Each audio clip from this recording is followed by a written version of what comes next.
it's Ivy Slater, and you're listening to Her Success Story Podcast, a show where gutsy businesswomen share their success journey.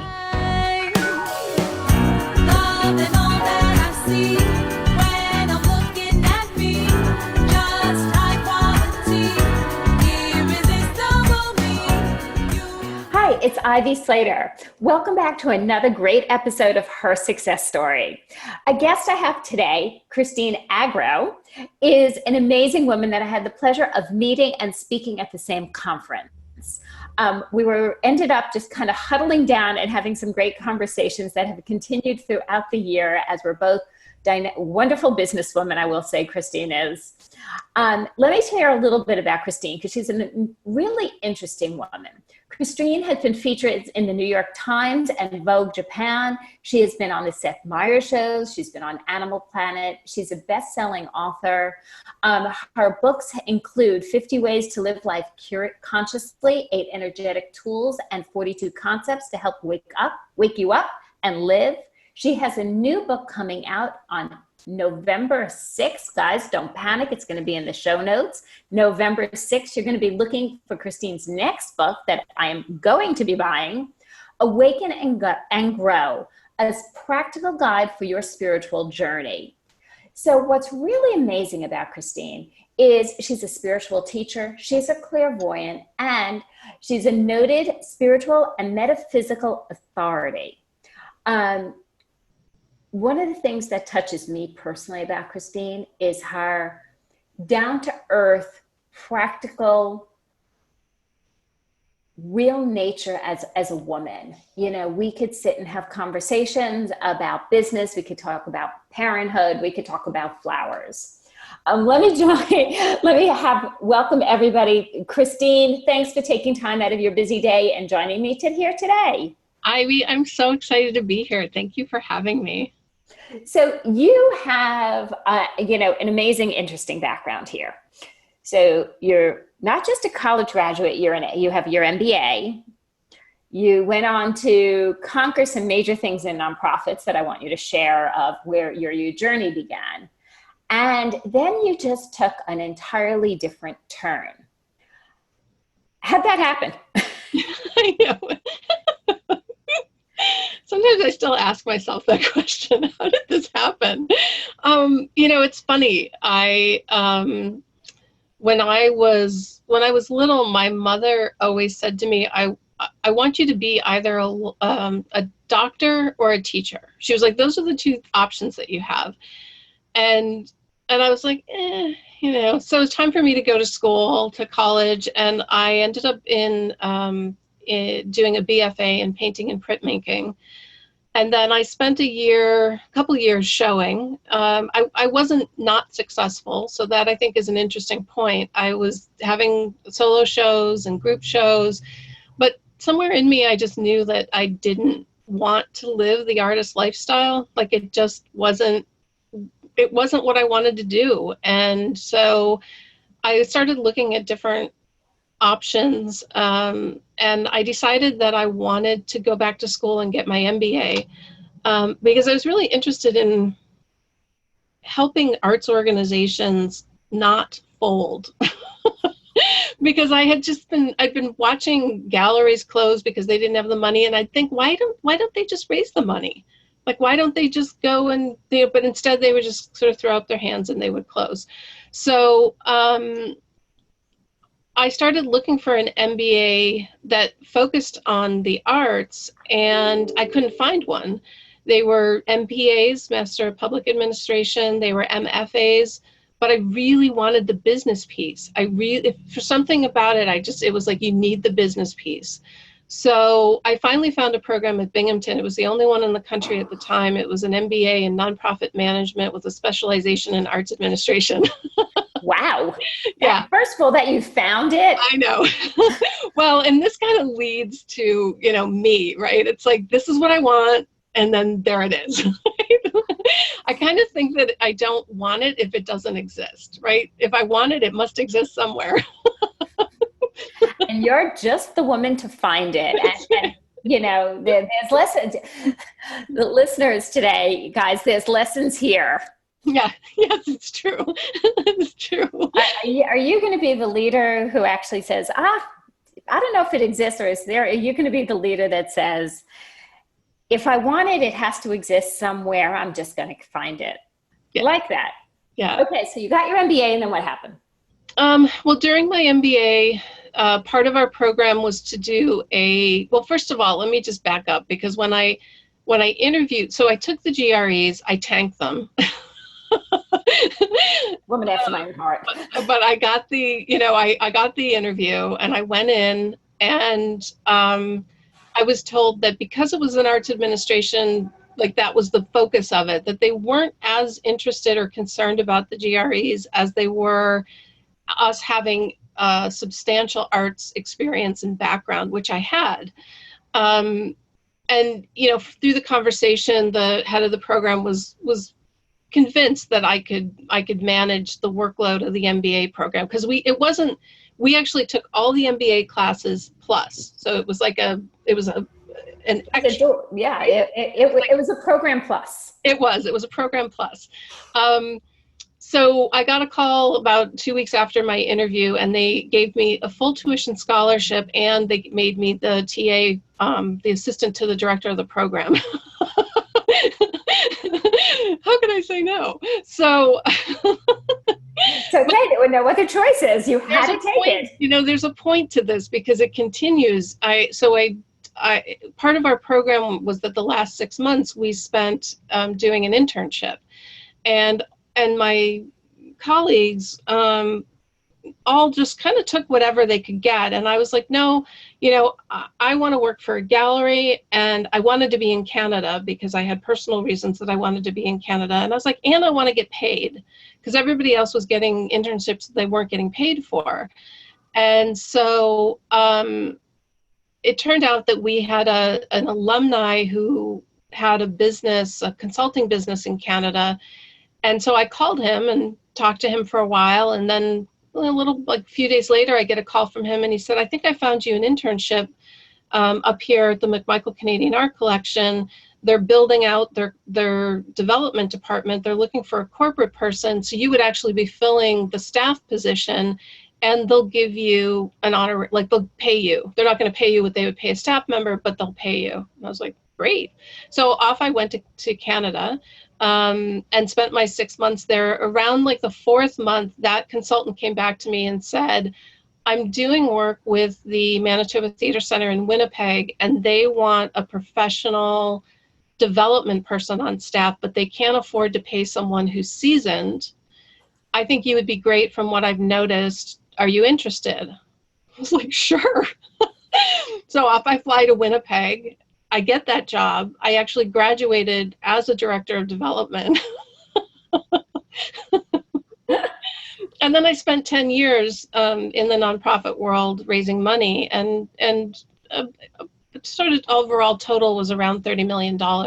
Most of it was in the final years when I was in the United States, because the funding system in Canada was a lot different at the time, where they were still relying a lot on government money, and they were just moving into really tapping the private sector to fund the arts. So it was a little different structure there. But yeah, I mean, it was, this really synchronistic happening of things that led me to that place. So I want to cover a couple of things here.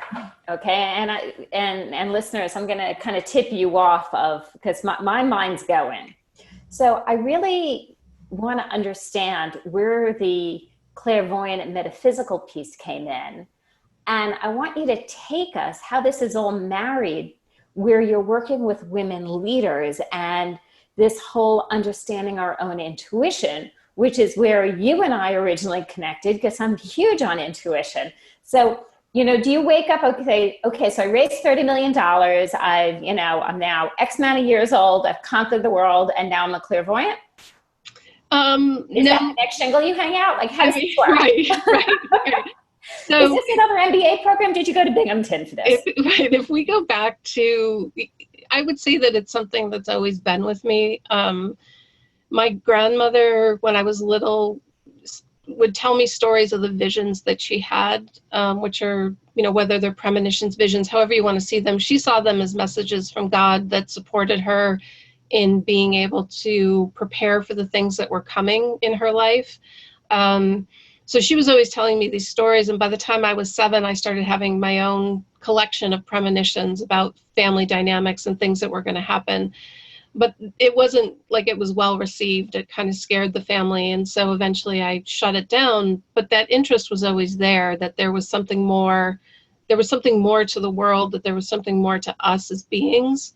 And so even throughout the course of my time in the development world, the things that were calling to me were natural medicine, herbal medicine, plant healers, metaphysics, understanding more deeply why things happen, how they happen. And so when I ended up in Colorado working at the Colorado Symphony, that was one of my last jobs. I say one of my last because I left and then somebody asked me to come back, and I did, but I only did it for a little period of time. So I kind of call the Colorado Symphony my last position. I enrolled in the School of Natural Medicine in Colorado, and I did my naturopathic degree and my herbal degree while I was still working. And then I found this program that actually taught you how to use your clairvoyance. And, for people thinking like, well, what is that, or what does that mean? I can only describe it how I can describe, like how I understand it. And if we look at our understanding, we accept that we can see, we can hear, we can feel. We don't question that.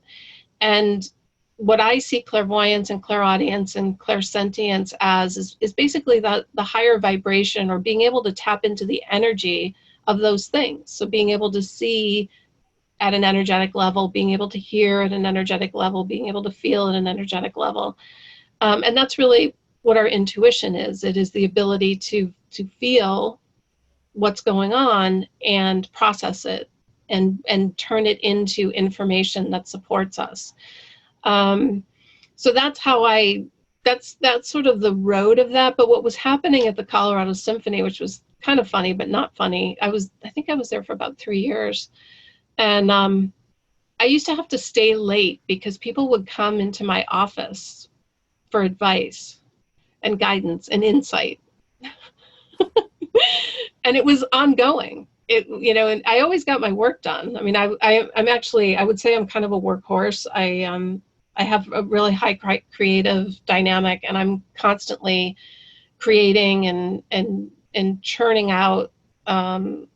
churning things out. When I worked for one organization, we didn't have the money to hire for me to have a staff as the director of development. And I basically did the work of like 4 people. It was the most they raised while I was there, because I was like doing all of these things.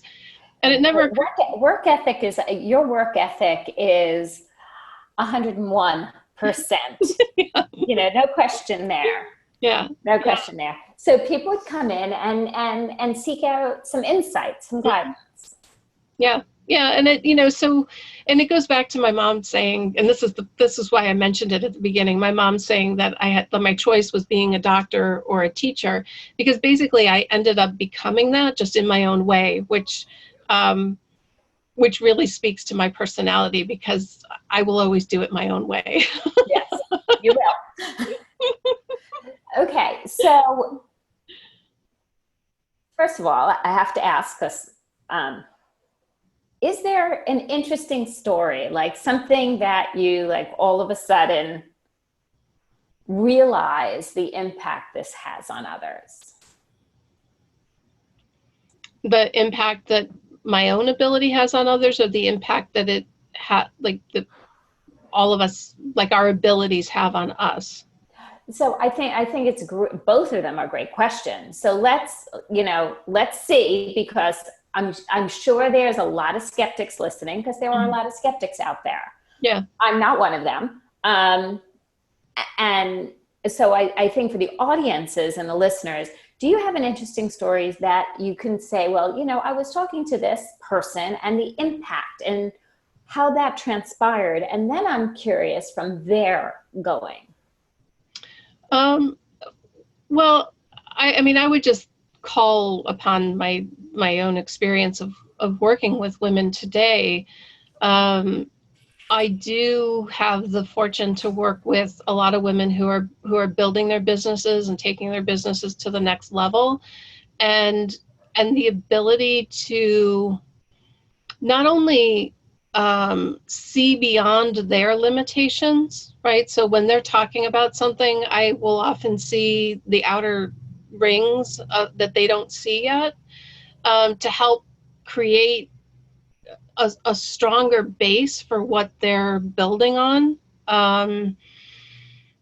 So in that regard, it supports people in that way. I think, probably the most supportive, the biggest piece of support that comes out of it is really helping women understand what they're working on in their life, how it's showing up, and then most importantly, how to shift it or change it, right? And that comes back to that energetic piece of what is going on, because I think we can not recognize or realize that our businesses are directly connected to us, right? They are an extension of us. If we're talking about entrepreneurs and business startups, if we're challenged with something, it's going to show up and echo through our professional space. And by being able to see it and understand it, it can help us to go deeper. It can help us to move more quickly. That's what I find a lot with my clients, is that their growth, both personally and in their businesses, it's exponentially more rapid than if they were trying to do it on their own, which I think is, any kind of coaching, right? When we worked with somebody, we've got that extra support that we need to help us move forward. But when somebody's working with me, we're really looking at the blocks and why are they there, and how can you shift them and change them? What are you trying to learn in this relationship dynamic, and how does that inform not only your personal life but your business life?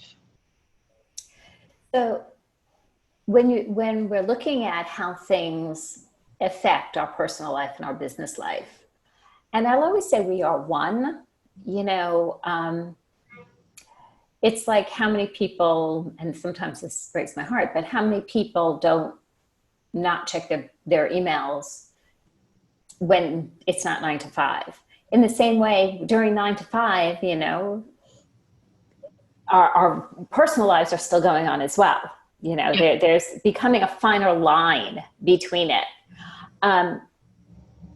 You talk about, and this is one of the things I find so fascinating, and it's so important to me. I'm a strong believer of checking in with my gut.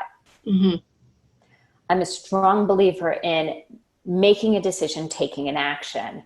And I know not all actions I take or all decisions I make are going to be the best decision. They're the best decision in that moment. And I can always course correct it.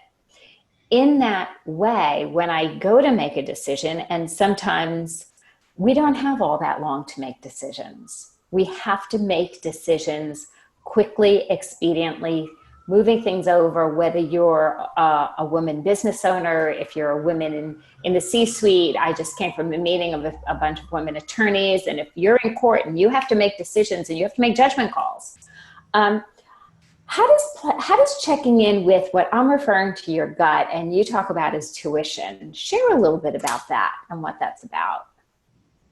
And yeah, so intuition. I see, what I find really fascinating about humanity is that we're always talking about the clairs, right? Clairvoyant, clairaudio, clairsentient, claircognizance is when you know something, but we've never labeled it that. So we'll talk about I had a gut feeling, or it was my instinct, it was my intuition. And what you're really talking about is that clairsentient center, which is clair anything means clear, and then the suffix. So clairsentience means clear feeling, clear sensing.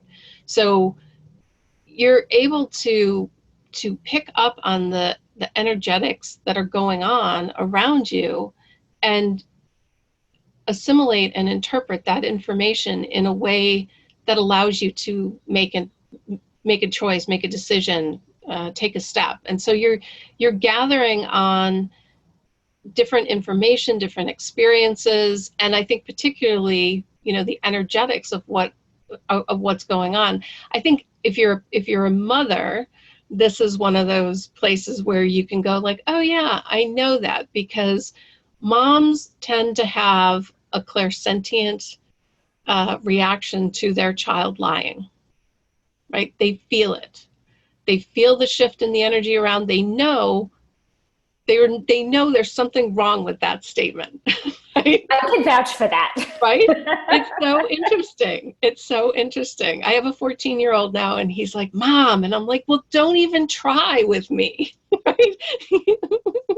I 100%, when my son, goodness, he'll shoot me for calling him out, but he was in 7th grade, and there was an instance, and usually it's my husband, like he could spot out, somebody who lies from here to kingdom come.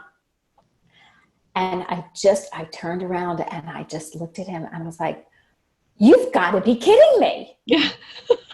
And he's like, what? I said, you were full of, you never wrote this paper. You never turned it in, whatever he got called out on, Yeah. Yeah.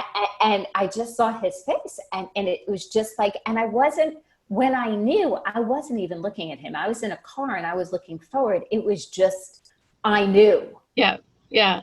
And if you start to pick that apart, oftentimes what you start to see is that there is a slight fluctuation in the energetic vibration, right? It just sort of like, and you're like, what was that? Right?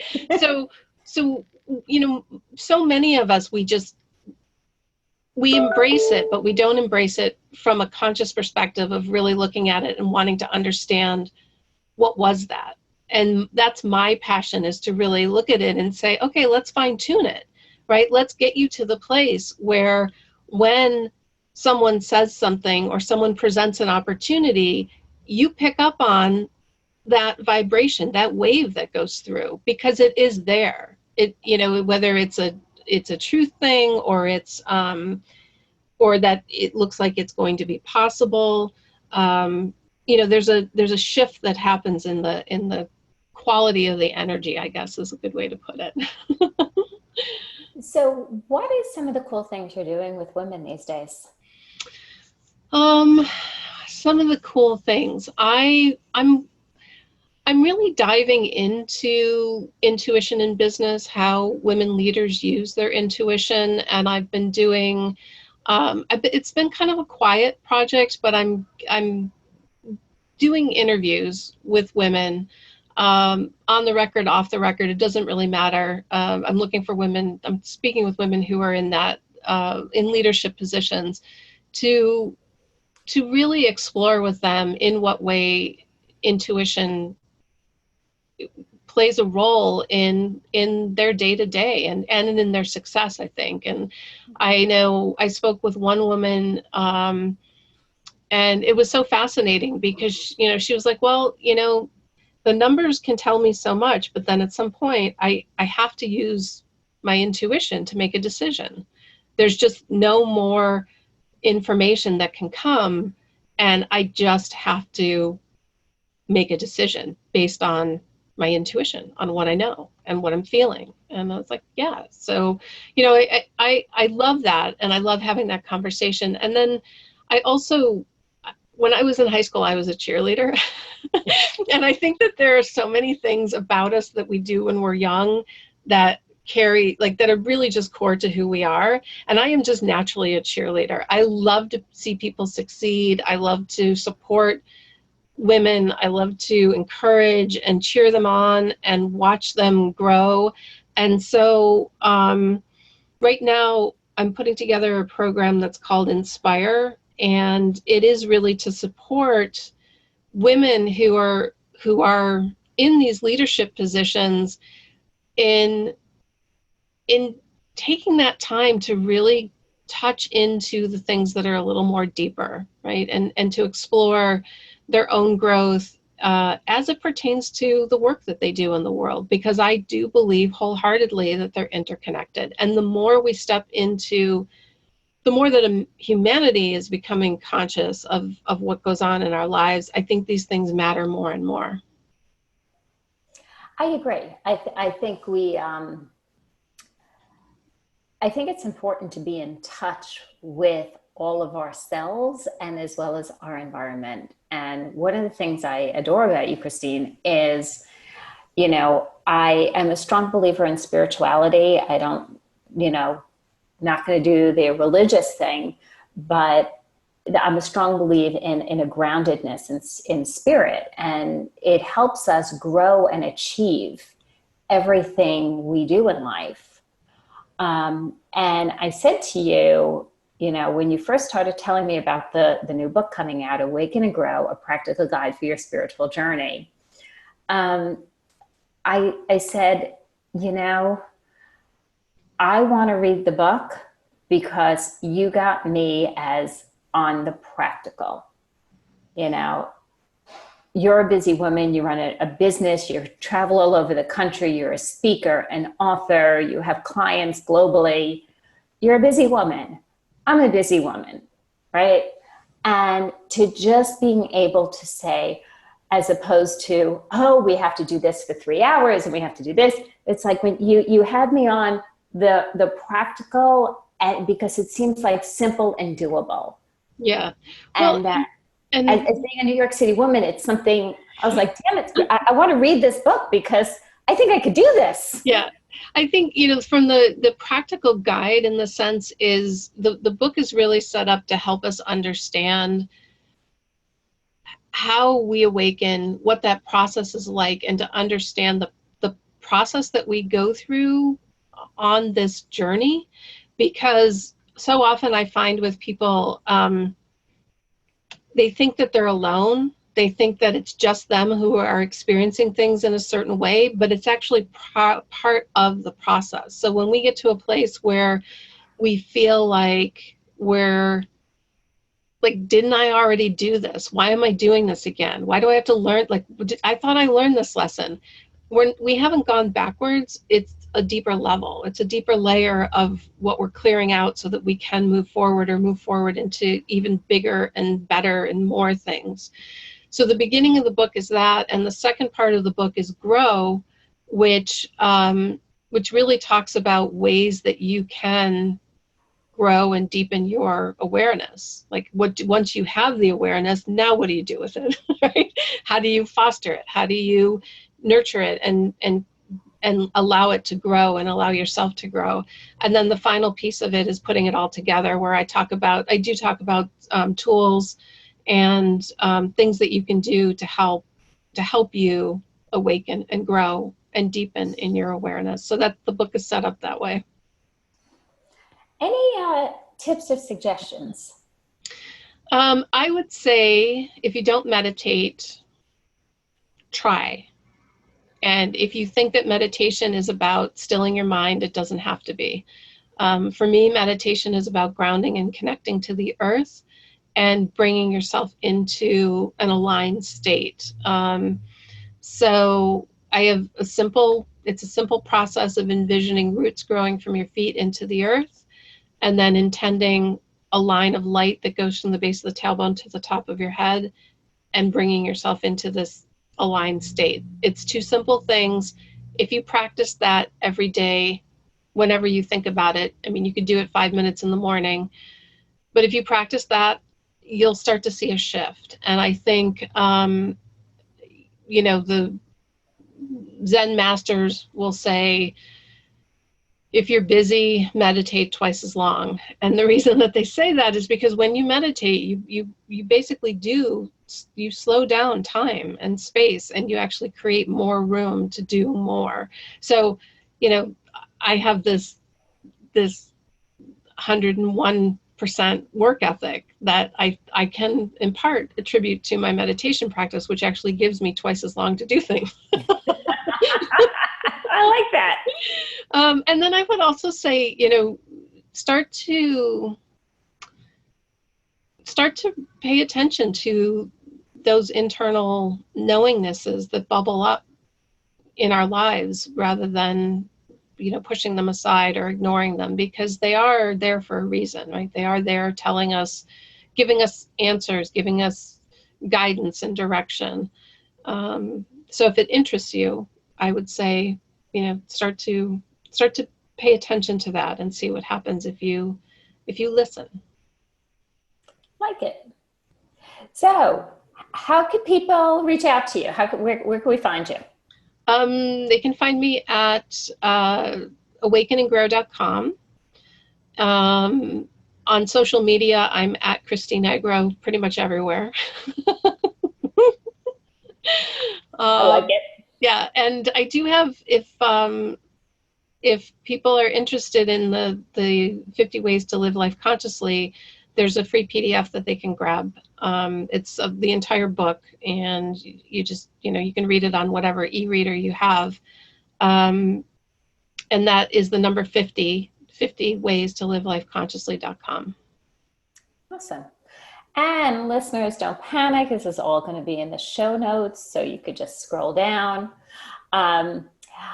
Please always remember, you want to hear more great interviews. The way to do that is to leave a comment. Let us know what you're thinking. Let us know what you would like to hear more of.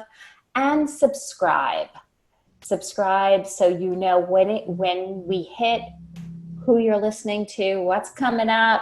We just concluded a great series on women in the C-suite. We have another special series coming up for the holidays this year that I'm very excited about.